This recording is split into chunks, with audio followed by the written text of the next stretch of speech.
Pana pandiri ndina boss Mento. Asi tatombotanga kana kuita zvimwe zvese izvi. Tongoti boss Mento iri zita rekuimba reZimdancehall. Kuti boss Mento wangoti kawansongawo tosanga kutaura zvakawanda. Boss Mento. Toimba musambo weZimdancehall kana Zimdancehall gospel. Saka apa ndine almost 3 maalbum andisati ndarekodha zvangu. Saka ndoda kukwapaidzirai wane racho randinaro. Handisati ndamuona Ishe, handisati ndamuona achiuya, handisati ndataurawo naye, asi ndinovimba nekutenda. Handisati ndamuona Ishe wangu, handisati ndamuona achiuya, handisati ndataurawo naye, asi ndinovimba nekutenda kuti mushoko renyu I believe, zvamakandipa I receive. Handife ndasarenda, ncharamba ndichitenda, ndicharamba nchishingirira. Hallelujah. I know ya Baba, I know ya Baba. Unga uya masikati, unga uya madekwani, asi I know ya Baba, I know ya Baba. Kana uchitenda munashe, uchaona neziso rake, achakupukuta misodzi yako, kudzamara wapinda mugetsimani. Handina mweya wandakatenga kana kubasa kwandakashanda, chero mumwe chaiye wandakakwereta kuti ndiko wana kurarama. Big up. One love. Saka comeback ndanoti wati une dzakawanda but ndokwabva wanotora ikakaka. Motivation yekuimba comeback yakabva papi? Yakabvawo ndiri muno mukati metrongo kudai. Ndainyatsoona kuti mushoko raMwari ndinobhilivha. Saka kana ndichibhilivha mushoko raMwari ndichakunda nekutenda. Saka aiwa zveshuwa uchakunda nekutenda. Rekatidzokere kumashure mbichana. Vanhu vangada kuziva kuti mukomana atanga nekutiimbira comeback anonzi ani uye achibva kupi? Anonzi Munashe Marere achibva kwaNyamuzuwe.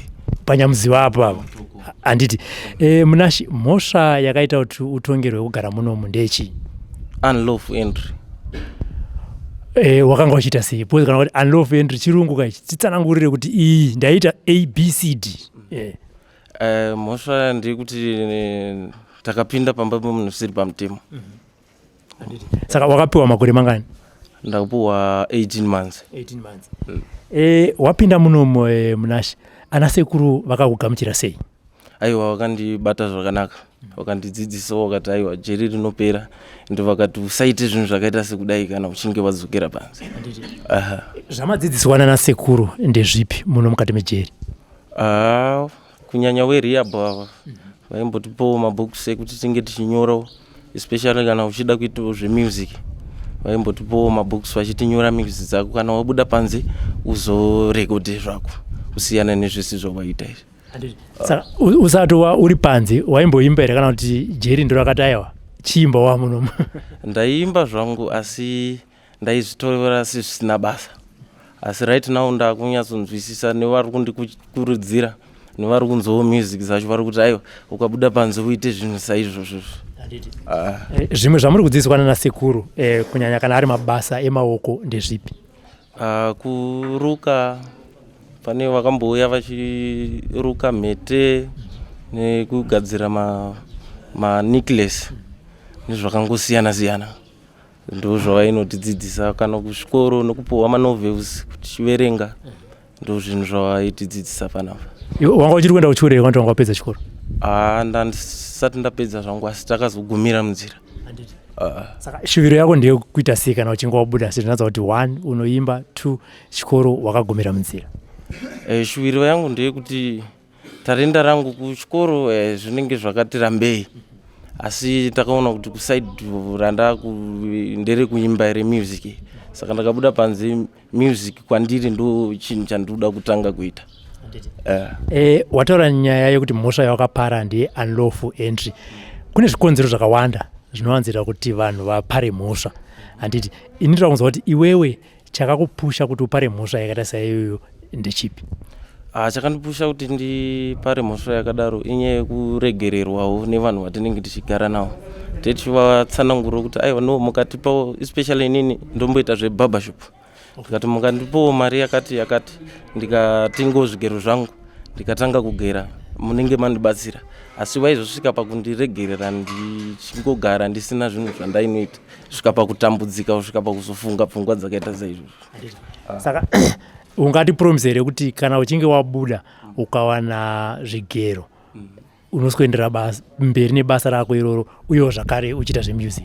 Exactly, ndo zvinhu zvandinokuvimbisa izvo. Hakuna kunyebera sekuru kana kuti vanhu vanotenga ndevari kuona kwete inini. Aiwa ndingachipi ichokwadi chaizvo zvamuri kutaura. Zvimwe zvawadzidza munomu ndezvipi muzukuru Munashe?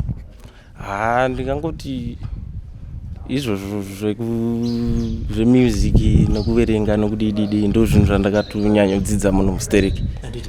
Imimi ndimi munoswera nana sekuru ava. Ana sekuru vanokubata sei? Ndoda kuti utaure chokwadi chako muzukuru. Kusaidi kwangu inini vanondibata zvakanaka, hapana chavanondiitira chakaipa, togara navo zvakanaka.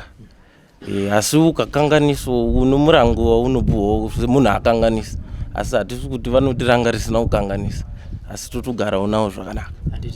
Kana munhu achinge asungwa kazhinji hama dzinobva dzamurasa, iwewe nehama dzako ukama hwakamira sei?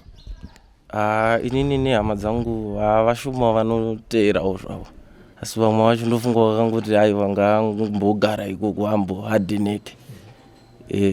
Kwandiri vashoma vakauya, asi vandaitarisira vacho havana kuuya. Kufunga kwako wavaitarisira havana kuuya, zvikonzero zvingave zvechii? Zvongoti ngambonodzidza ariko. Zvaungade kuvaudza toti ndo mafungiro avo, but zvaungade kuvaudza iwewe sevanhu vakati aiwa ngaambonodzidza ari ikoko ndezvipi? Nekuti iye zvinezvi wadzidza zvakawanda uri munomu, zvaungade kuchivadzidzisawo iwewe neunhu hwako kuchinja kwawaita ndezvipi? Aiwa ndikuchingovaudzawo hangu kuti jeri rinopera. Takakutadzirai hongu, asi ndiri kuti dai maregera kuramba mune moyo ivo.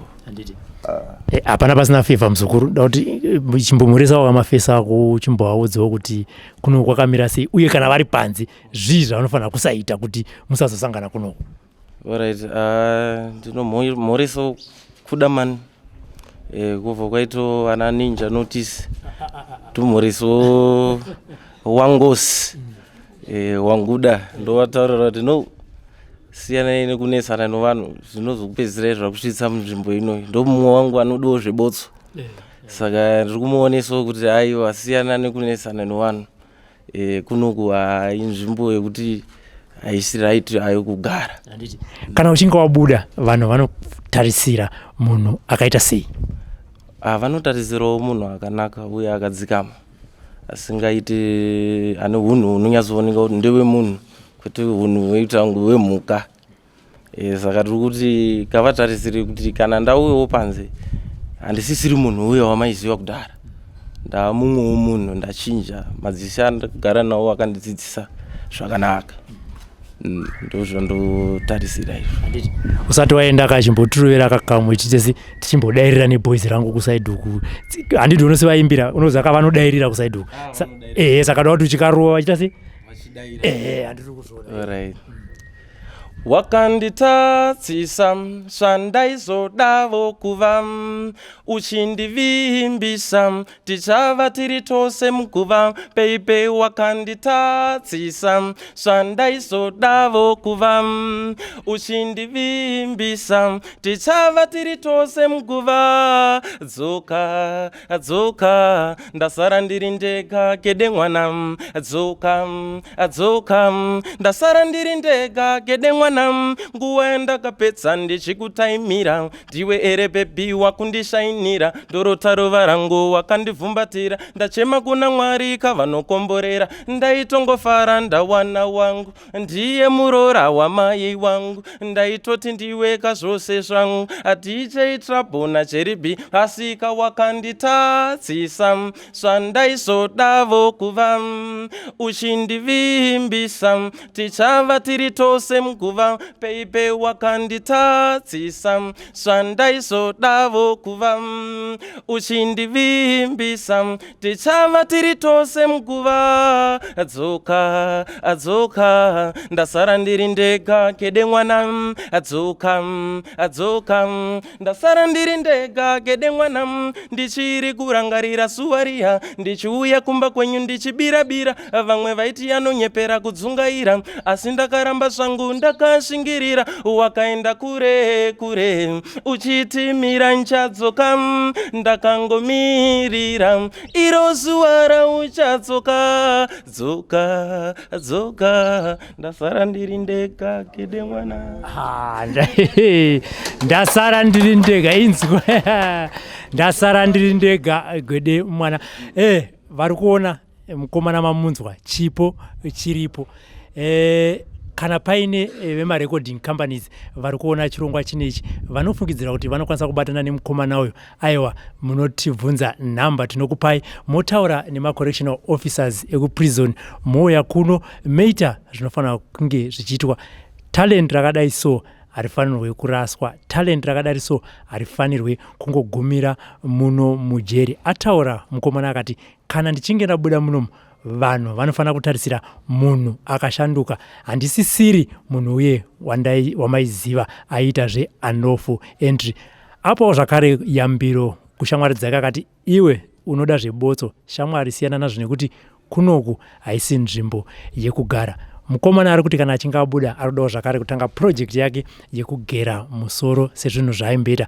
asi zvimwe zviri kumutadzisa kuita basa iroro kushaya chigero chitsvambe chave kwamuri marecording companies mukomana aripo vari kuda kumubatsirawo nezvigero mukomana aripo taurai nemaprison officers basa riende mberi tosangana zvakare mune chimwe chirongwa pari zvino bye bye.